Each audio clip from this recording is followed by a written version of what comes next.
E aí, minha galera bonita do YouTube, internautas, navegadores e agora também vou chamá-los de Joabedaners, porque meu nome é Joabedan, professor Joabedan, aqui ocupando esse pequeno espaço para tentar dar um auxílio àqueles que vão prestar o Enem, resolvendo algumas questões de literatura. Para quem ainda não sabe, para aqueles que estão enveredando por esse caminho agora, o texto literário no Enem corresponde a quase 50% da prova que você vai resolver lá, da prova de linguagens, ok? Vocês têm a maior parte, não é, da prova voltada para a interpretação textual, vocês têm outra boa parte, grande parte, voltada para a literatura brasileira e a teoria literária, ok? E tem aquela menor parte de gramática, voltada para a gramática.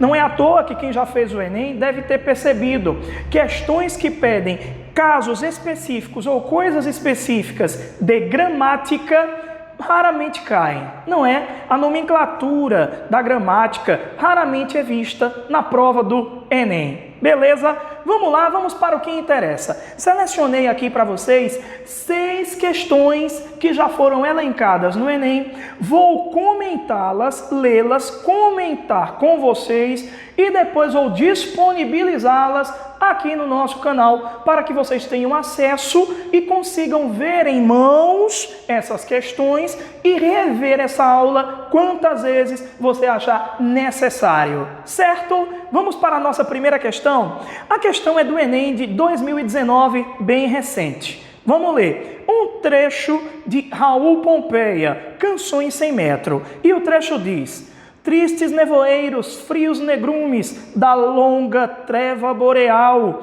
descampados de gelo cujo limite escapa-nos sempre, desesperadamente, para lá do horizonte. Perpétua solidão inóspita, onde apenas se ouve a voz do vento, que passa uivando como uma legião de lobos, através da cidade de catedrais e túmulos de cristal na planície, fantasmas que a miragem povoam e animam. Tudo isto, decepções, obscuridade, solidão, desespero e a hora invisível que passa como vento. Tudo isto é o frio inverno da vida. Há no espírito luto profundo, daquele véu de bruma dos lugares onde a natureza dorme por meses, à espera do sol avaro que não vem.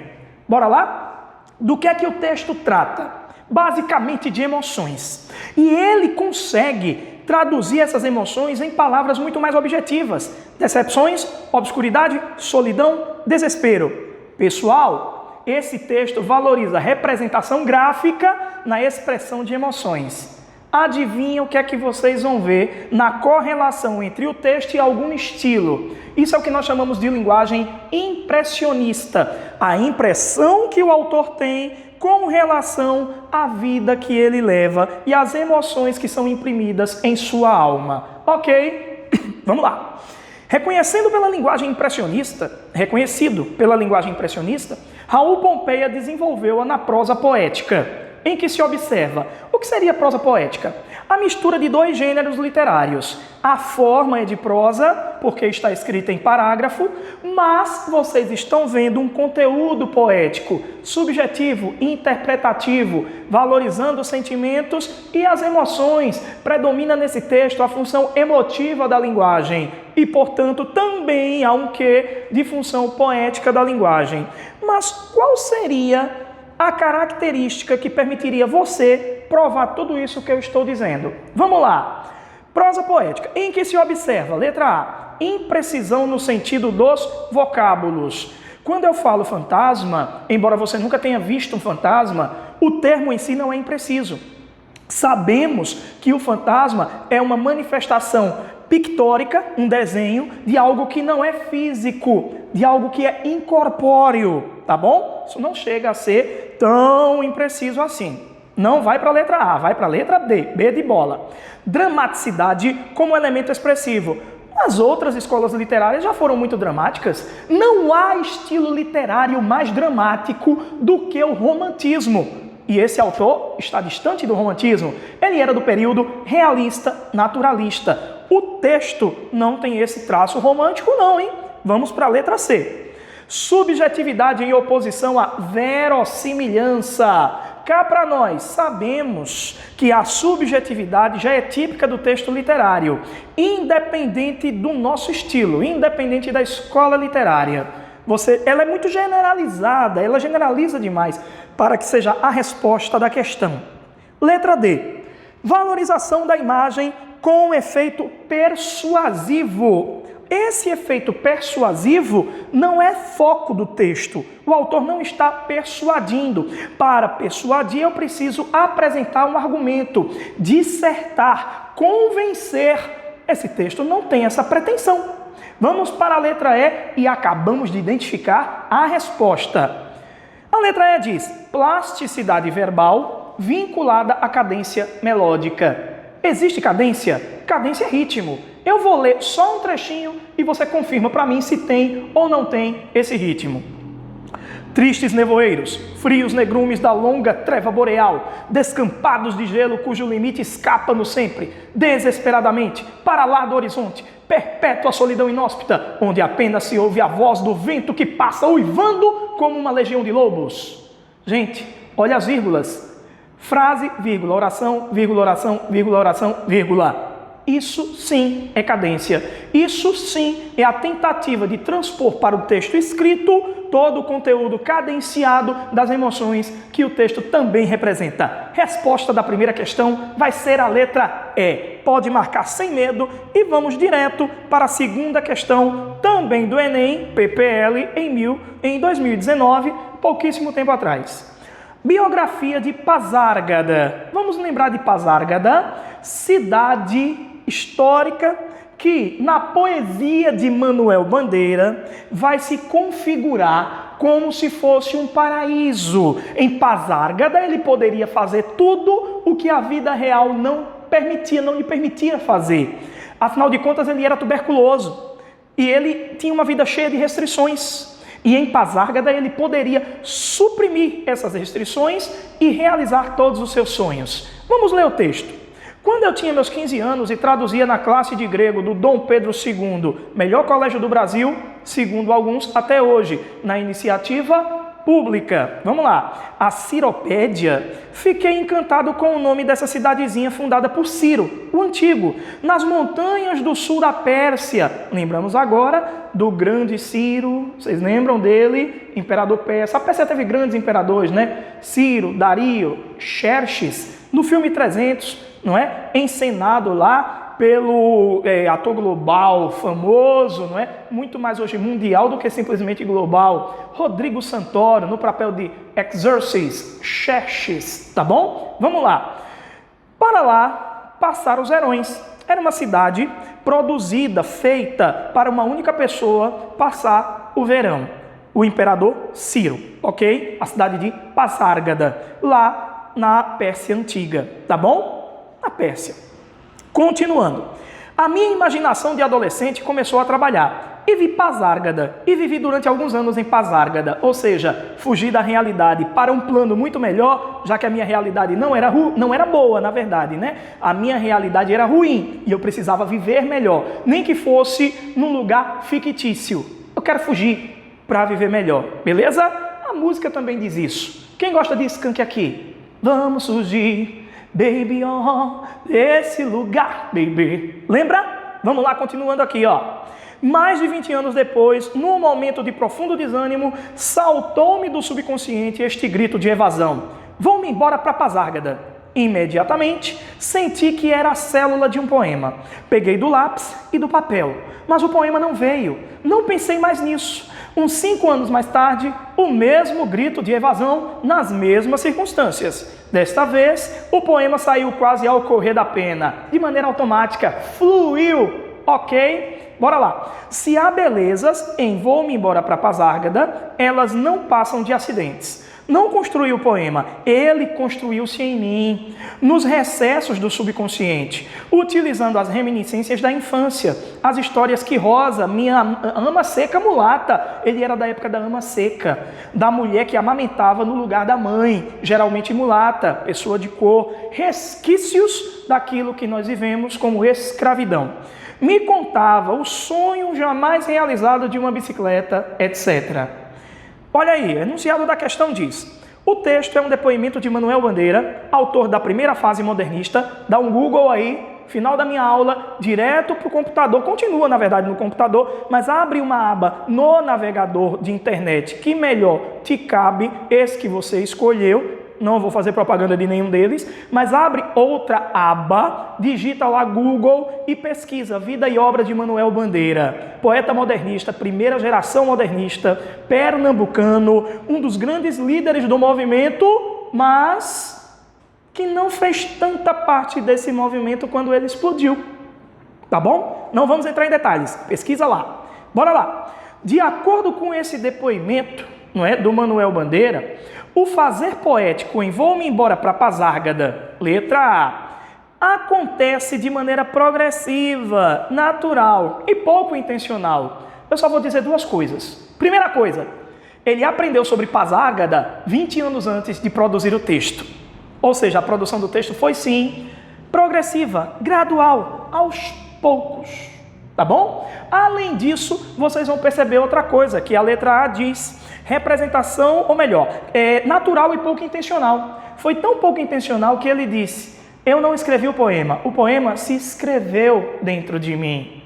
Essa é a resposta da questão. Imediatamente encontramos a alternativa que relaciona melhor, ou que diz, traduz melhor o sentido do texto, dentre as outras que vocês vão ter acesso quando melhor quiserem. É só dar uma olhada no material que vai ser disponibilizado e aí a gente dá continuidade indo direto para a nossa terceira questão.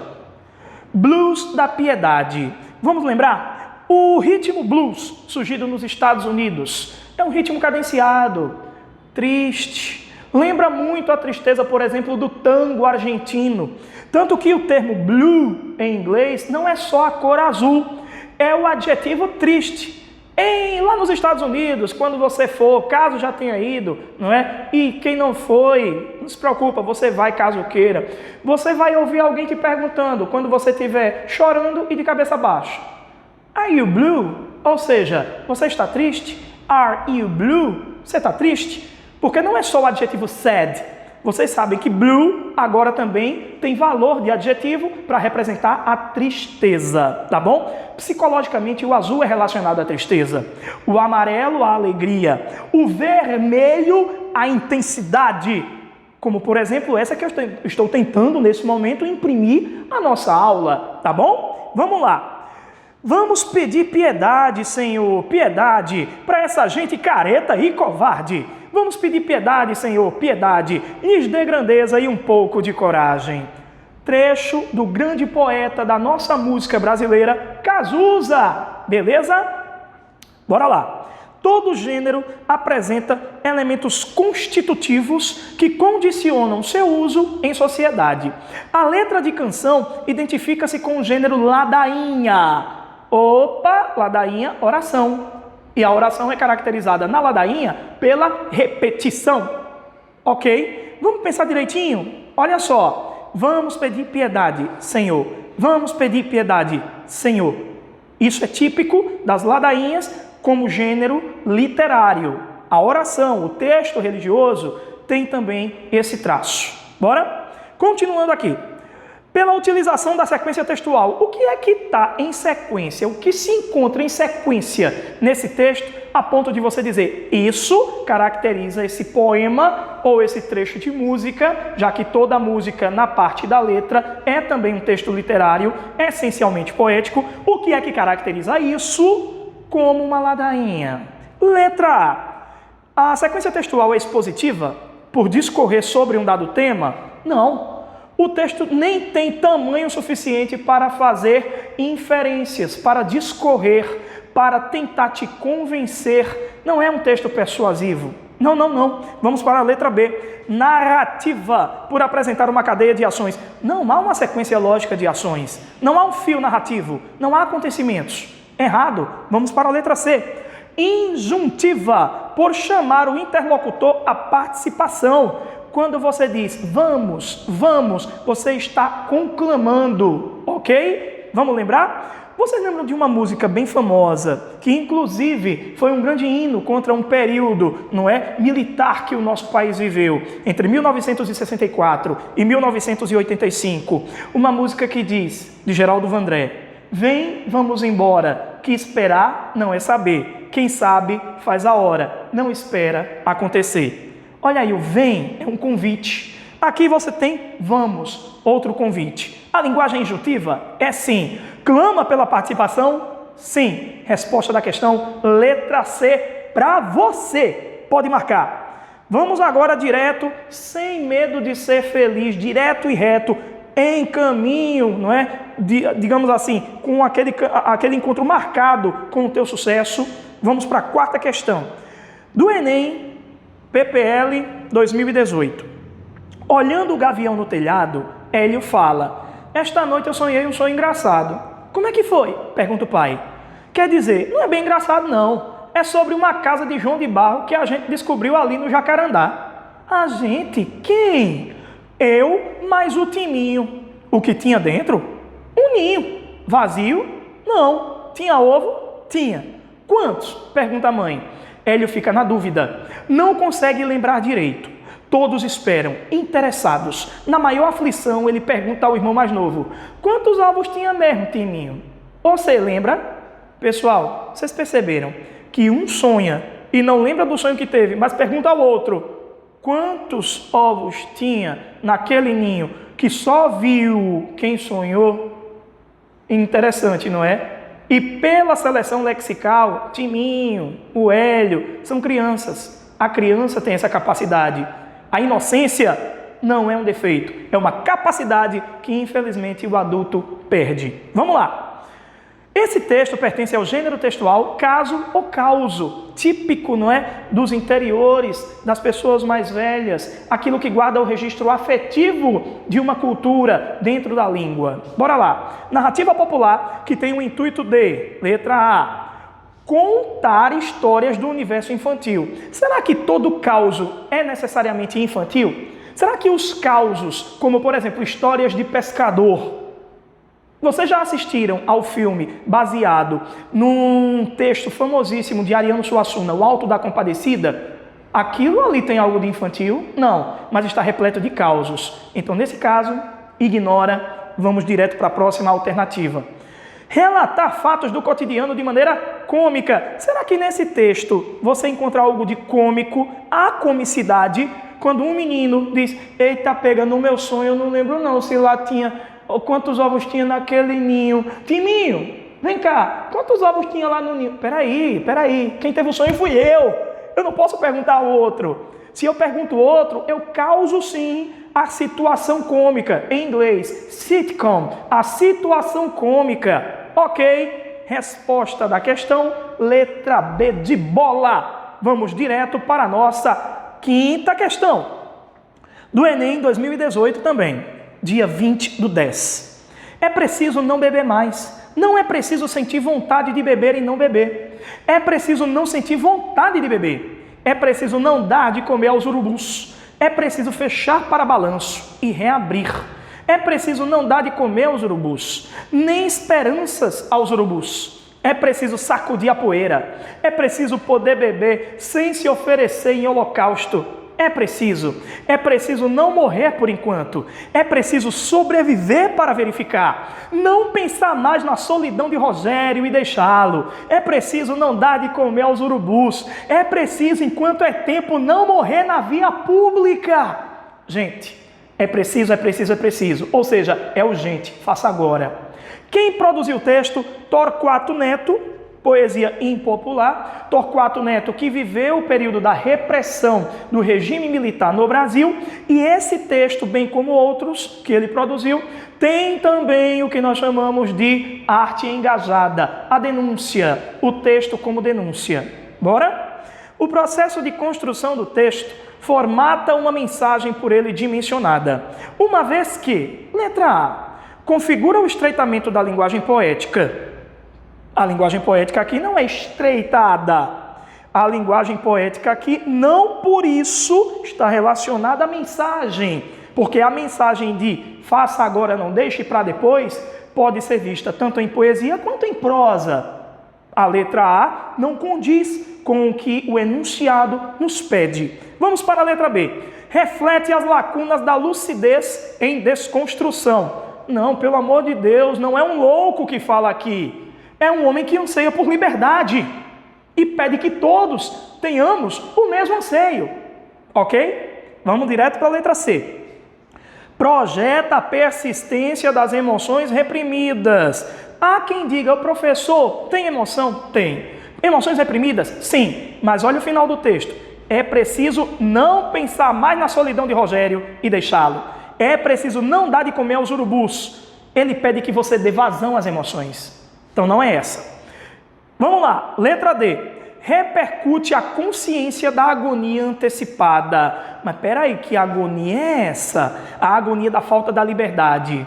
Essa agonia antecipada motivou o autor a produzir esse texto, dizendo o que era preciso e o que não era preciso. E isso se repete em cada uma das orações desse texto lindíssimo, produzido por Torquato Neto. Resposta da questão letra D de dado. Vamos agora para a nossa última questão, de 2017, tratando então dessas interpretações de textos literários.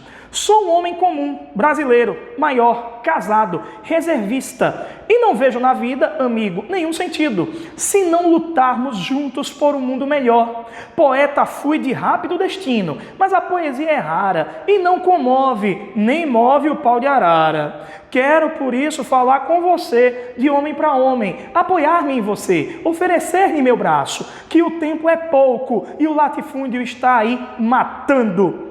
Homem comum igual a você.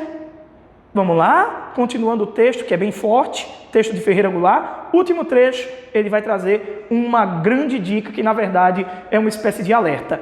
Mas somos muitos milhões de homens comuns e podemos formar uma muralha com nossos corpos de sonhos e margaridas. A união faz a força, tá bom? Um texto escrachadamente social. Ferreira Goulart, poeta recentemente morto, há alguns anos, excelente poeta da poesia contemporânea, que transita entre o concretismo, a poesia marginal, a poesia social, tá bom? Pesquisem sobre Ferreira Goulart também, dando um Google ao final de nossa aula. No poema ocorre uma aproximação entre a realidade social e o fazer poético. Frequente no modernismo, ele era um poeta da nossa terceira fase modernista, caindo já, adentrando os limites da literatura contemporânea, tá bom? As tendências contemporâneas da literatura brasileira. Vamos lá, olha aí. Nessa aproximação, o eu lírico atribui à poesia um caráter de, letra A, agregação construtiva e poder de intervenção na ordem instituída. Gente, eu terminei a leitura do poema com uma frase que diz: a união faz a força, precisamos nos unir. Olha o que a letra A diz. A agregação. O que é agregar? É unir? É sim. Quando eu agrego forças, eu estou unido, atado e firme com alguém. Essa é a resposta da questão. Resposta da questão, letra A. Querendo lembrar a todos que nós vamos ter acesso a essa aula em, digamos assim, texto. Caso você queira, aconselho a querer, é só você aqui, ó, seguir @professor Joabedan, caso haja alguma dúvida, certo? Digita aqui, ó, professor Joabedan, tenha acesso a essas questões e outras mais, entrando em contato comigo no meu perfil no Instagram, certo? E vamos disponibilizar essas 6 questões que acabei de responder, sim, agora, para que vocês consigam baixá-las e treinar em casa. Com as devidas justificativas, elas já estarão lá. E, mais uma vez, me ponho à disposição de todos que queiram aprender um pouco mais sobre literatura no Enem. O professor Joabedan vai se despedindo, deixando para todos vocês um forte abraço.